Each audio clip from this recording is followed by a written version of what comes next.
Welcome back dear students, welcome to my YouTube channel. आज हम करेंगे chapter number 2 from the 10th class science, that is the acid waste and salt. तो ये हम आज शुरू करने जा रहे हैं। कल हमने चैप्टर नंबर 1 करवाया था, chemical reactions and equations, and I hope आपने ज़रूर उसको पसंद किया होगा, वीडियो को काफ़ी अंडरस्टैंड किया होगा। तो with that opinion I am starting this lecture. तो चलिए शुरू करते हैं। आपको पता है कि जो सोर एंड बीटर टेस्ट होते हैं फूड के, उनमें एसिड और बेस की वजह से होता है।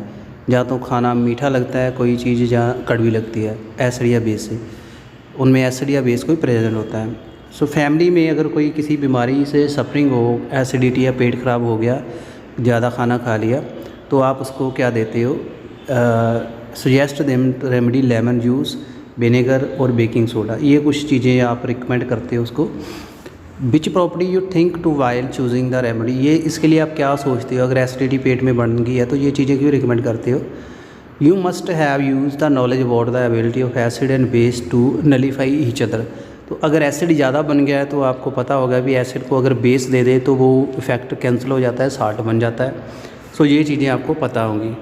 सो आपको पता है एसिड जो है ये खट्टे होते हैं, टेस्ट इनका खट्टा होता है। And change the colour of blue litmus to red. जो लिटमस पेपर है एलगी से बनता है, ब्लू को रेड कर देते हैं एसिड। अगर बेस जो है वो रेड टू ब्लू कर देते हैं। और बेस का जो कलर टेस्ट है बिटर होता है। Litmus is natural indicator, turmeric is another indicator. हल्दी भी एक इंडिकेटर है। आपने देखा होगा stain of kadhi on the white cloth become reddish been soap. आपको पता है जब रेडिश ब्राउन हो जाते हैं, जब हल्दी के दाग लग जाएं, सब्जी के दाग, उसको अगर सोप को रगड़े तो which is a basic in nature. Scrubbed अगर हम करते हैं तो ये चीज़ें हो जाती हैं। So it turn the yellow again cloth, it wash with plenty of water. You can also use a synthetic indicator जैसे methyl orange and phenolphthalein to test acid and base. कुछ इंडिकेटर है synthetic हैं जो lab में बनाए हुए हैं, जैसे फिनॉल पैथेलीन है और आपका यहाँ आ गया मिथाइल ऑरेंज। तो ये कुछ इंट्रोडक्टरी पार्ट था जिससे हमें पता चल जाता है कि ये एसिड है जो बेस है। कलर के हिसाब से हम देख लेते हैं।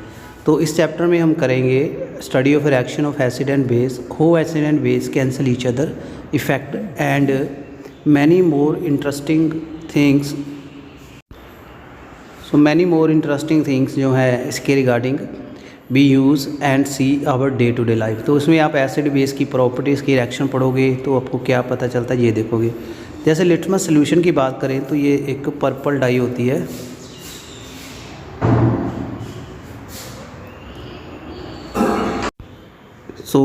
आपको पता है ये पर्पल डाई होती है जो कि लाइकन से लेते हैं इसको, प्लांट बिलोंगिंग टू डिवीज़न थैलोपाइटा। थैलोपाइटा के प्लांट होते हैं ये, उनसे ये निकलता है लिटमस सोल्यूशन। जो लिटमस होता है ये एक इंडिकेटर होता है। लिटमस सोल्यूशन जो है ना तो एसिड होता है ना बेस होता है, उसका कलर होता है पर्पल नॉर्मली। काफ़ी अदर नेचुरल मटेरियल भी है जैसे रेड कैबेज लीव, लाल गोभी, बंद गोभी के लाल पत्ते, टर्मरिक, हल्दी, coloured petal of some flower जैसे हाइड्रीजीनिया, पिटूनिया, जिरेटियम। ये कुछ नेचुरल इंडिकेटर्स हैं, ये आपकी एक्स्ट्रा नॉलेज के लिए है। आगे हम अंडरस्टैंड करेंगे chemical property of acid and base. इसमें आपको एक्टिविटी दी हुई है, collect the following solution from the science laboratory. जैसे HCl हो गया, सल्फ्यूरिक एसिड हो गया, नाइट्रिक एसिड हो गया, एसिटिक एसिड हो गया, सोडियम हाइड्रोक्साइड हो गया, कैल्शियम हाइड्रोक्साइड हो गया, पोटाशियम हाइड्रोक्साइड, मैग्नीशियम हाइड्रोक्साइड हो गया, अमोनियम हाइड्रोक्साइड। जहाँ OH लगा है वो बेस है, जिसमें जो ऊपर मैंने बताया आपको ये एसिड है, जिसमें एसिड लिखा हुआ है। इसमें आपने करना है, ड्रॉप लेनी है ईच सोल्यूशन की on watch glass 1 by 1 and test with drop of indicator. एक ड्रॉप आपने इसकी डालनी है, साथ में एक इंडिकेटर डाल देना। But change in colour would you observe with red litmus paper, blue litmus paper, phenolphthalein, methyl orange. ये 4 चीज़ें हैं, आप क्या देखते हो? तो इसमें आपने 4 वाच ग्लास में ये सोल्यूशन ले लिया। सोल्यूशन ए लिख लिया पहले, फिर उसमें एक वाच ग्लास में रेड सोल्यूशन डाल दिया, फिर ब्लू डाल दिया, फिनोल्फथलीन, मिथाइल ऑरेंज। ये क्या कलर चेंज करते हैं? ऊपर मैंने आपको बता दिया, रेड को ब्लू कौन करता है, ब्लू को रेड कौन करता है। उसी हिसाब से आपको पता चल जाएगा कि ये एसिड है या ये बेस है। So these indicator tell us whether the substance is acid और बेस।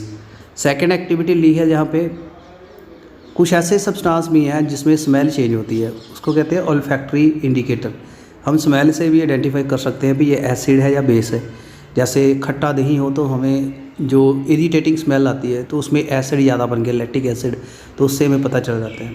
तो दूसरी एक्टिविटी है, इसमें अपने फाइनली चॉप्ड अनियन लेना है, काटा हुआ प्याज लेना है, प्लास्टिक बैग में कुछ स्ट्रिप लेनी है साफ कपड़े की, टाई कर देना है बैग को tightly and leave overnight, fridge में रख देना है। Cloth strip no use to test acid and base, check करना है उसका। तो उसने क्या करना है, take 2 of these cloth strip and check their order, पहले उसकी स्मेल देखें। Keep them in clean surface and put few drop of HCl solution on strip and few drop of NaOH। फिर कपड़ा पहले इसको स्मेल करें उस कपड़े को फ्रिज से निकाल के, फिर उसमें NaOH की ड्रॉप डालें या NaCl की ड्रॉप डालें, फिर आप जज कर सकते हो। फिर आपने दोनों को रिंज कर देना है क्लोथ्स वाटर के साथ अगेन, और उसका आप ऑर्डर चेक करें। फिर अपनी ऑब्जर्वेशन देखें, जब आपने ड्रॉप डाली इसको पानी से धो देना है, साफ़ कर लेना है, फिर उसकी आपने स्मेल चेक करनी है। और no take some dilute vanilla essence, vanilla essence एक केमिकल होता है, क्लोव लीव ऑयल, लौंग का तेल हो गया, उसका ऑर्डर चेक करें। Take some dilute HCl on 1 test tube and dilute NaOH solution in another. फिर आप HCl लें एक टेस्ट ट्यूब में, दूसरी में NaOH लें, फिर उसमें कुछ ड्रॉप वनीला एसेंस की डालें to the both test tube, उसको फिर शेक करें। यानी 2 टेस्ट ट्यूब ले ली, एक में आपने HCl ले लिया, एक में NaOH ले लिया, दोनों में आपने वनीला डाल दिया, फिर उसको चेक करना है, फिर उसका ऑर्डर चेक करना है कल, फिर आपको कैसे पता चलता है। तो जो जहाँ सिमिलरली टेस्ट जो है, change in order of clove oil with dilute HCl and dilute NaOH solution and record your observation. जैसे ही आपने ये भी देखना है, एक तो वनीला वाला देख लिया टेस्ट ट्यूब में, एक आपने क्लोव ऑयल जो डाला था, HCl डाला था, फिर NaOH डाला था, वो भी आपने देखना है क्या स्मेल आती है। तो ये एक्टिविटी आपको बताती है कि इंडिकेटर स्मेल से भी इंडिकेट हो जाता है, उसको ओल्फैक्टरी इंडिकेटर कहते हैं, भी हम स्मेल से और कलर से दोनों से जज कर सकते हैं। So which of these vanilla, onion and clove can be used in olfactory indicator on the basis of your observation? So कैसे आप देख सकते हो, तो आपको पता चल जाएगा कि ये एसिड इंडिकेटर है या बेस है। How do acid and base react with metal? अब इसकी केमिकल प्रॉपर्टी आ गई एसिड बेस की, हम मेटल के साथ कैसे रिएक्शन देखते हैं। तो आपको टीचर की हेल्प चाहिए होगी, इसके लिए एक्टिविटी है, एक अपरेटस नीचे दिया वो सेट कर लेना है। 5 ml डिल्यूट सल्फ्यूरिक एसिड लेना है टेस्ट ट्यूब में, फिर उसमें जिंक के ग्रैन्यूल छोटे छोटे पीस डालने जिंक के, फिर आप देखोगे सरफेस जिंक ग्रैन्यूल ऑब्जर्व करोगे, फिर गैस वहाँ से गुजारनी है through soap solution by the bubble formed. फिर बबल कैसे बनते हैं, टेक बर्निंग कैंडल उसके साथ लेके जानी है, फिर जहाँ से गैस निकलती है वहाँ कैंडल लेके जाइए, कैंडल जलती है जब बुझती है क्या होता है। फिर इस एक्टिविटी को और के साथ भी करिए, जैसे HCl के साथ, NaOH के साथ, एसिटिक एसिड के साथ, तो आपको सेम ऑब्जर्वेशन मिलती है या डिफरेंट मिलती है। तो ये रिएक्शन आपको सेटअप हो जाएगा फॉर द मेटल। तो ये ऑपरेटर्स यहाँ पे बना हुआ है, देख सकते हैं आप। तो यहाँ टेस्ट ट्यूब है, इसमें जिंक है, यह एसिड डाल दिया, एसिड के साथ इसमें हाइड्रोजन गैस निकली, यहाँ से गैस निकल के इधर आ गया, बबल निकल रहे हैं हाइड्रोजन गैस से, फिर आपने कैंडल रखी तो यहाँ पे काफ़ी तेज़ आग निकलेगी, क्योंकि हाइड्रोजन गैस जो है फ्लेमेबल है, तो इससे पता चल जाता है। और आपने बाकी HCl हो गया, एसिटिक एसिड हो गया, उसके साथ आपने चेक करके देखना है कि सेम चीज़ आती है या डिफरेंट आती है। तो ये एक एक्टिविटी है, सिंपल एक्टिविटी है, समझ सकता हूँ आपको समझ आ गई होगी। इससे आपको पता चल जाता है कि कैसे जो मेटल है उसके साथ एसिड रिएक्शन करते हैं। Note that the metal above reaction displace hydrogen atom from the acid and hydrogen gas फिर निकलती है। जैसे मेटल एसिड के साल्ट की रिएक्शन की तो हाइड्रोजन गैस निकली, साल्ट बन गया हाइड्रोजन गैस। NaOH की रिएक्शन की, इससे भी हाइड्रोजन गैस निकलती है। ये बेस की रिएक्शन है, ऊपर वाली एसिड की है। आगे है metal carbonate and metal hydrocarbonate react with acid. अब कार्बोनेट के साथ कैसे एसिड रिएक्ट करता है, इसलिए आपने टेस्ट ट्यूब वाला वही सेम ऑपरेटर ले लिया। 5.5 ग्राम अपने सोडियम कार्बोनेट लिया टेस्ट ट्यूब ए में, 0.5 gram of sodium hydrogen carbonate लिया बी में, 2 कार्बोनेट ले लिए ए एंड बी में। एक में आपने सोडियम बाइकार्बोनेट लिया, एक में आपने सोडियम कार्बोनेट लिया, ये मेटल के कार्बोनेट है।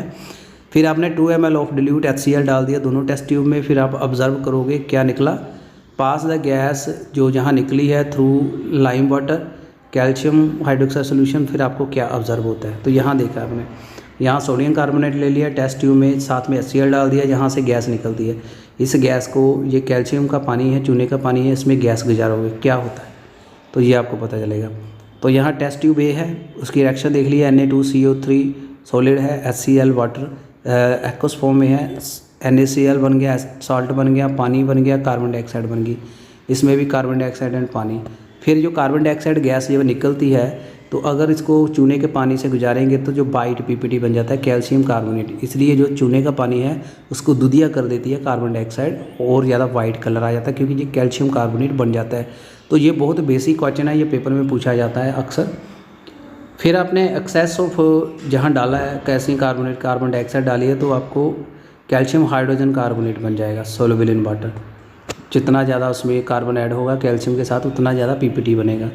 लाइमस्टोन जो चूना पत्थर है, चाक है, मार्बल है, डिफरेंट फॉर्म है कैल्शियम कार्बोनेट के।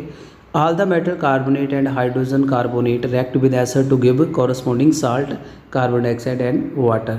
तो एसिड से रिएक्शन करके क्या बनता है, एक तो साल्ट बन जाता है उसका कार्बोनेट का या बाइकार्बोनेट का, एक बनता है कार्बन डाइऑक्साइड, दूसरा एक बनता है वाटर। इस तरह से आप देख सकते हैं। आगे है acid and base react with each other. अब एसिड बेस एक दूसरे से कैसे रिएक्शन करते हैं, इसलिए आपने 2 ml ऑफ डिल्यूट NaOH लेना है टेस्ट ट्यूब में, और उसमें 2 ड्रॉप ऑफ फिनॉल पैथेलीन लेना है, ऐड कर देना है। फिर आपने कलर देखना क्या हुआ, फिर HCl ले लिया, फिर उसमें आपने ड्रॉप वाइज डाला, कलर क्या चेंज हुआ वो देखा। तो जो अब एक्टिविटी है आपको पता चलता है effect of base nullified bye acid. Acid base का चेंज कर देता है, NaOH को NaCl में ऐड कर दिया तो साल्ट बन जाएगा, बेस से एसिड डाला तो साल्ट बन गया, वाटर बन गया। तो इसको कहते हैं न्यूट्रलाइजेशन, यानी एसिड या बेस से रिएक्शन करता है तो न्यूट्रलाइजेशन हो जाती है। Reaction of the metal oxide with acid. अब मेटल ऑक्साइड की रिएक्शन एसिड से करनी है तो क्या होगा, मेटल का ऑक्साइड है, एसिड है, साल्ट एंड वाटर निकलता है, तो ये इसका रिएक्शन है normal. No write the balance equation, आप उसकी लिख भी सकते हो, समझ आ जाएगी। अब नॉन मेटल से क्या होता है, जैसे कैल्शियम हाइड्रोक्साइड है which is base react with carbon dioxide to produce salt and water. Base का भी नॉन मेटल के साथ भी इसका बनेगा, बेस ऑक्साइड बनेगा, तो साथ में आपके क्या निकलेगा, water. What do all acid and base have same common. दोनों एसिड एंड बेस में क्या चीज़ कॉमन है, आपने देखा होगा एसिड जो है इसकी सिमिलर प्रॉपर्टीज़ हैं। What lead to similarity property, क्या प्रॉपर्टी है, एक्टिविटी आपने 2.3 देखी। All the acid generate hydrogen gas on reacting with metal. Metal से जब रिएक्शन करते हैं तो सभी एसिड से हाइड्रोजन निकलती है, so hydrogen seem to be common. सभी एसिड में क्या होगा, कॉमन हाइड्रोजन निकलेगी। So let's perform activity. इसके लिए क्या एक्टिविटी है, take solution of glucose, alcohol, HCl, sulphuric acid, ये ले लिया अपने। फिक्स कर लिया 2 nails on cork and place in 100 ml water. Cork में 2 नेल्स लगा दी, फिर उसके साथ आपने टर्मिनल लगा दिए 6 वोल्ट बैटरी के। फिर आपने डिल्यूट HCl डाल दिया बीकर में, फिर करंट ऑन किया, फिर रिपीट करिए इसको सल्फ्यूरिक एसिड से। फिर आप क्या देखते हो, फिर करिए इसको अल्कोहल एंड ग्लूकोज से, क्या बल्ब जलता है या नहीं जलता है। So the bulb will start glowing in case of acid. Acid में बल्ब जलना शुरू हो जाएगा, but do you observe glucose and alcohol में नहीं होगा क्योंकि ये इलेक्ट्रिसिटी कंडक्ट नहीं करते। Glowing of bulb indicate that the flow of electricity current through the solution, क्योंकि करंट जो है सोल्यूशन से पास हो रहा है। एसिड में से जब करंट पास करेंगे तो वो कंडक्ट करता है इलेक्ट्रिसिटी, जो ग्लूकोज में और अल्कोहल इलेक्ट्रिसिटी कंडक्ट नहीं करता। So since कटाइन present in H positive कटाइन इसमें होता है तो ये अनाइन की ओर चला जाएगा, तो इसकी प्रॉपर्टी की वजह से। Repeat the activity using alkali, sodium hydroxide, calcium hydroxide, क्या आपको सेम चीज़ें निकलती हैं। सो इससे पता चल जाता है कि जो एसिड हैं वो कंडक्टर हैं इलेक्ट्रिसिटी के, और एसिड जो है टूट जाते हैं, उसको कहते हैं आयोनाइजेशन। जैसे HCl एक एसिड है, बता दूं आपके नॉलेज के लिए, ये कटाइन एंड अनाइन में टूट जाएगा। सल्फ्यूरिक एसिड है H2SO4 है ना, तो ये H पॉजिटिव में टूट जाएगा, SO4 2 नेगेटिव में, कटाइन एनाइन में टूट गया। एसिटिक एसिड में भी CH3CO नेगेटिव में, H पॉजिटिव में, तो इसको कहते हैं आयोनाइजेशन। तो कटाइन अनाइन में जुड़ गया तो इलेक्ट्रिसिटी आराम से कंडक्ट कर सकते हैं, बट आयोनाइजेशन जो है, डेसोसिएशन जो है अल्कोहल एंड कार्बोहाइड्रेट में नहीं होती, इसलिए वो कंडक्ट नहीं करते। आगे है अब बेस की क्या एक्टिविटी होती है। बेस के लिए आपने देखना है add some concentrated sulphuric acid to test tube.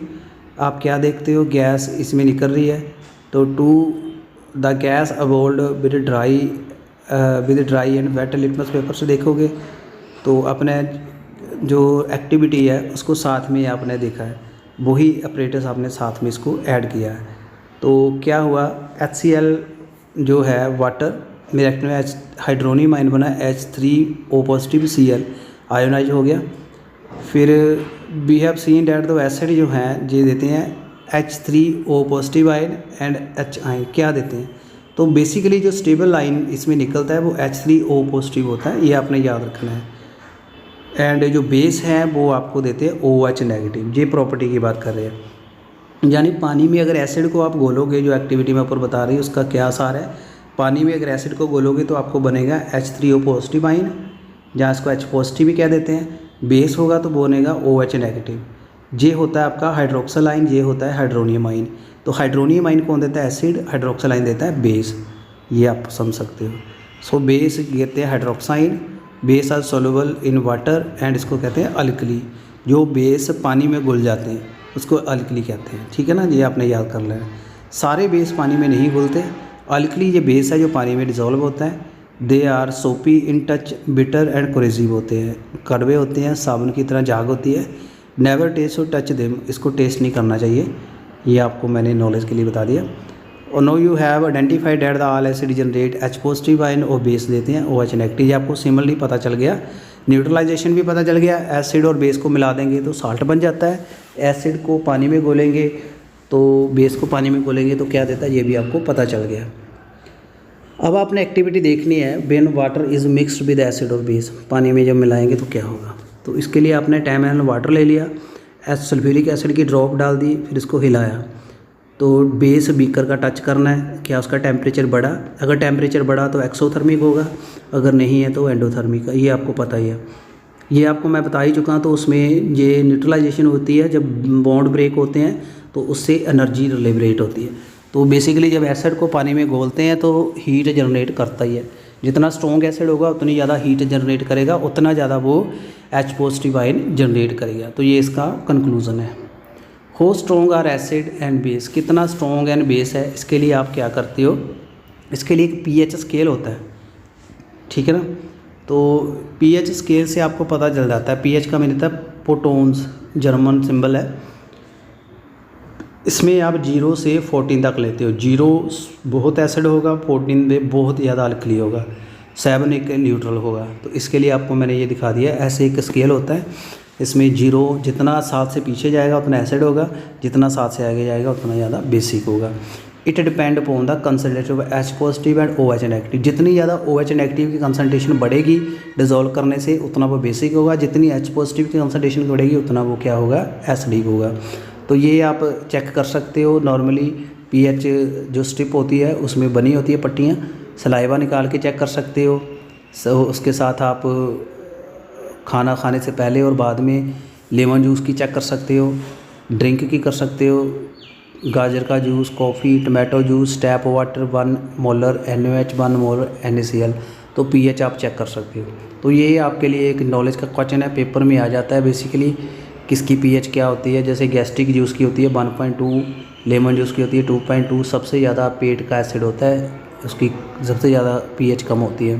Pure water होता है 7 ब्लड और वाटर की बात की है, ब्लड और वाटर की तो 7.4, मिल्क और मैग्नीशिया की 10, सबसे ज़्यादा होती है सोडियम हाइड्रोक्साइड की 14।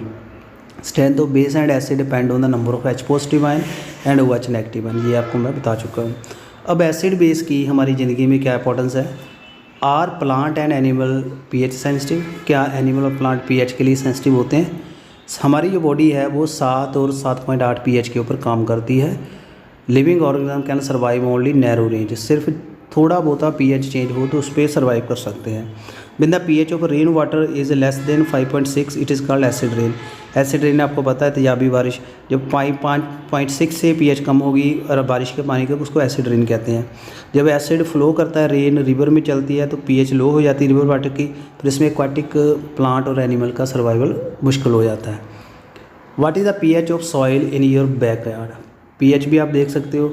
सो pH के लिए हेल्थी ग्रोथ के लिए ज़रूरी है, जितनी pH ज़्यादा होगी उतना प्लांट अच्छा ग्रो करेगा, यानी एसिडिक मीडियम में प्लांट ग्रो नहीं करते हैं।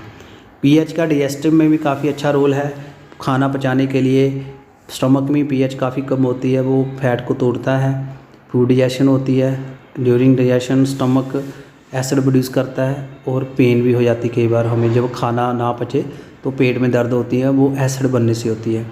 इसके लिए आपको लेना पड़ता है एंटासिड का टैबलेट लेनी पड़ती है। तो इसमें आपके लिए मैग्नीशियम, मिल्क ऑफ मैग्नीशिया का बेस ऐड होता है सभी टैबलेट में, इसका सिरप भी होता है। तो ये पेट में एसिडिटी कम करता है। टूथ डिके के भी काम आती हैं। अगर मुंह की पीएच 5.5 से कम होगी तो दांत आपके जड़ने शुरू हो जाएंगे, दांत काले हो जाएंगे, दांत टूटने शुरू हो जाएंगे मुंह में पीएच जब कम होगी। तो ज़्यादा एसिडिक मीडियम से दांत भी ख़राब हो जाते हैं। Self defence bye animal and plant through chemical warfare. काफ़ी एनिमल और प्लांट के अंदर एसिड बनते हैं, जैसे हनी बी का डंग हो गया, या मकड़ी का डंग हो गया, जहाँ एंट्स का हो गया, उसमें फॉर्मिक एसिड होता है। तो जो जब आपकी बॉडी में चला जाता है, बी का स्टिंग चला जाता है, तो वो इरिटेशन होती है, उसमें स्वेलिंग भी हो जाती है। तो माइल्ड बेस आप लगा सकते हैं, जब आपको कहीं स्टिंग लग जाए तो आराम से आपको फ़ायदा हो जाता है यहाँ पे। तो स्टिंग में मिथेनोइक एसिड या फॉर्मिक एसिड होता है। न्यूट्रलाइजेशन ऑप्शन नेचर भी देता है, जैसे leave stinging hair which cause the painful sting when touch accidentally due to the methanoic acid. कई वाइल्ड प्लांट होते हैं, हर्बेशियस नेटल जो एक प्लांट है, ये एक बूटी होती है जिसको आप हाथ लगाओगे तो आपको पेन होती है, स्वेलिंग हो जाती है, क्योंकि ये ज़्यादा एसिडिक होती है। आप देख सकते हो यहाँ पे विनेगर है, ऑरेंज है, टैरामिड है, टोमेटो है, इसमें कौन सा एसिड होता है लिखा हुआ है, जो याद कर लेना। और खट्टा जो दही है, दूध है, लेमन है, एंट स्टिंग है, नेटल स्टिंग है, इसमें क्या होता है। तो ये आपकी नॉलेज के लिए काम आएगा, यहाँ से भी पेपर में क्वेश्चन अराइज हो जाते हैं। आगे साल्ट के लिए मोर फैमिली ऑफ साल्ट की काफ़ी फैमिलीज़ हैं। केमिकल फार्मूले साल्ट के लिख सकते हो, जैसे potassium sulphate, sodium sulphate, calcium sulphate, magnesium sulphate, copper sulphate, ऐसे इसको देखोगे भी ये एसिड है, बेस है, आपको पता चल जाता है।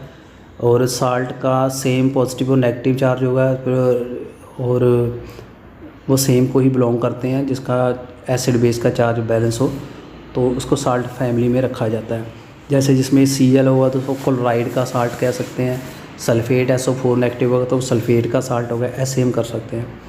पीएच साल्ट की आप चेक कर सकते हो, साल्ट को डिज़ोल्व करके साल्ट की पीएच जो बेसिकली क्या होगी, हमेशा न्यूट्रलाइज फॉर्म में होगी, एसिड और बेस के बीच में आएगी। Salt of strong acid and strong base are neutral. Acid base जब मिलते हैं तो स्ट्रॉन्ग साल्ट न्यूट्रलाइज 7 बन जाता है। तो अगर बीच हो, जो बी का स्ट्रॉन्ग एसिड बी के बेस होगा तो 7 से कम होगी, स्ट्रॉन्ग बेस एंड बी का एसिड होगा 7 से ज़्यादा होगी। तो ये भी आपने याद करना है। कॉमन साल्ट की बात करें तो इसमें ये गांधी जी का बताया हुआ है, डांडी मार्च उन्होंने अंग्रेज़ों के टाइम की थी नमक को बचाने के लिए।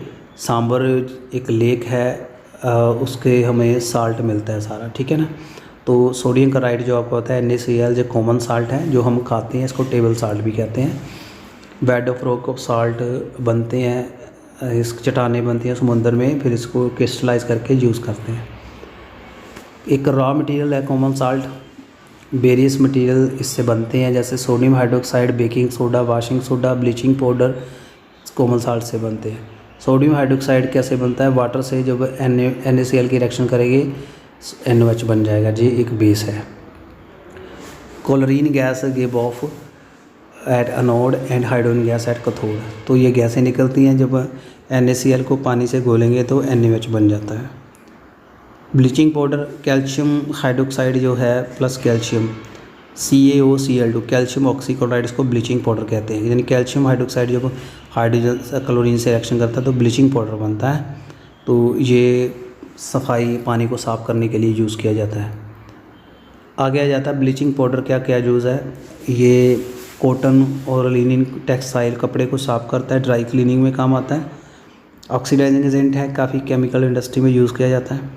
ड्रिंकिंग वाटर को जर्म से फ्री करने के लिए क्लोरीनेशन वाटर की करते हैं ब्लीचिंग पाउडर से। आगे आता है बेकिंग सोडा। बेकिंग सोडा के लिए NaCl water, carbon dioxide, ammonia करेंगे तो अमोनियम क्लोराइड एंड NaOHCO3 बनेगा। यह है सोडियम हाइड्रोजन कार्बोनेट, इसको ही हम बेकिंग सोडा का नाम देते हैं। सो pH of the baking soda की आपने देखी होगी, you can recollect by it is use to neutralise acid. तो ये mild non corrosive basic salt है, तो इसलिए इसको खाते हैं। ये बेसिकली मीठा सोडा भी कहते हैं इसको। तो जब इसको गर्म करेंगे sodium carbonate, water and carbon dioxide बन जाती है। यूजेस क्या हैं इसके, बेकिंग पाउडर है, बेकिंग सोडा जो है एडिबल जो फ्रूट्स हैं उसमें ऐड कर देते हैं खाने के लिए, जैसे tartaric acid and when baking powder is heated mixture water, तो इससे बेकिंग पाउडर को जब हीट करते हैं तो कार्बन डाइऑक्साइड एंड वाटर निकलता है। सो जो इंग्रेडिएंट भी है एंटासिड का भी है, तो ये एसिड को न्यूट्रलाइज भी करता है। सोडा एसिड फायर एक्सटिंग्विशर, इसके लिए भी इसका यूज़ करते हैं। आ गया था वाशिंग सोडा, इसको कहते हैं sodium carbonate Na2CO3। Sodium carbonate को पानी 10 मॉलिक्यूल जब ऐड कर देंगे तो वाशिंग सोडा बन जाता है। तो वाशिंग सोडा जो सोडियम कार्बोनेट है, ये use in glass soap and paper industry, manufacture of sodium compound जैसे बोरेक्स है उसको बनाने के लिए। Sodium carbonate use as the cleaning agent के लिए डोमेस्टिक में, use in removing permanent hardness of water, पानी की परमानेंट हार्ड रिमूव करने के लिए सोडियम कार्बोनेट का यूज़ करते हैं। Crystal of salt really dry, के साल्ट के क्रिस्टल ड्राई होते हैं। साल्ट के क्रिस्टल कभी भी ड्राई नहीं होते, इसमें कंबाइन फॉर्म में पानी ज़रूर होता है। जब आप उसको गर्म करोगे तो आपको टेस्ट ट्यूब में वेपर बनने शुरू हो जाएंगे, उससे आपको पता चल जाता है। जैसे कॉपर सल्फेट में 5 मॉलिक्यूल होते हैं पानी के, सोडियम कार्बोनेट में 10 होते हैं, कॉपर सल्फेट में 2 होते हैं। आगे आ जाता है plaster of Paris. Plaster of Paris क्या है, जिप्सम जो है उसको जब 373 के ऊपर जब करते हैं तो ये बन जाता है calcium sulphate half molecule of water, जो होता है प्लास्टिक ऑफ पेरिस। ये डॉक्टर यूज़ करते हैं प्लास्टर के लिए, हड्डी को ठीक करने के लिए। ये पीओपी में भी यूज़ किया जाता है और सीलिंग जो उसकी डेकोरेशन के लिए। तो ओनली हाफ मॉलिक्यूल जो है इसमें अटैच है। No you can get half water molecule, it is written in the form 2 formula unit of calcium sulphate share 1 molecule of plaster of Paris. क्योंकि इसको 2 यूनिट के साथ कंपेयर किया हुआ है, तो अगर इसमें आधा मॉलिक्यूल और ऐड कर देंगे तो इसमें क्या बन जाएगा आपका जिप्सम। अगर आधा मॉलिक्यूल निकाल देंगे तो ये बन जाएगा प्लास्टर ऑफ पेरिस। तो ये था स्टूडेंट आज का टॉपिक, बहुत इंटरेस्टिंग टॉपिक है ये साल्ट एंड बेस एसिड का। तो ये इसके क्वेश्चंस हैं, उम्मीद करता हूँ आप आराम से कर पाओगे। तो किसी भी क्वेश्चन में आपको अगर कोई डाउट है तो आप मुझसे पूछ सकते हो। ये पूरी समरी है चैप्टर की, और ऐसे ही चैनल के साथ बने रहिए for more and more videos, और जल्दी ही आपको चैप्टर नंबर 3 करवाएंगे। तो this was all about chapter number 2 acid base and salt. और कैसा वीडियो लगा काइंडली कमेंट जरूर करिएगा। Thanks for watching.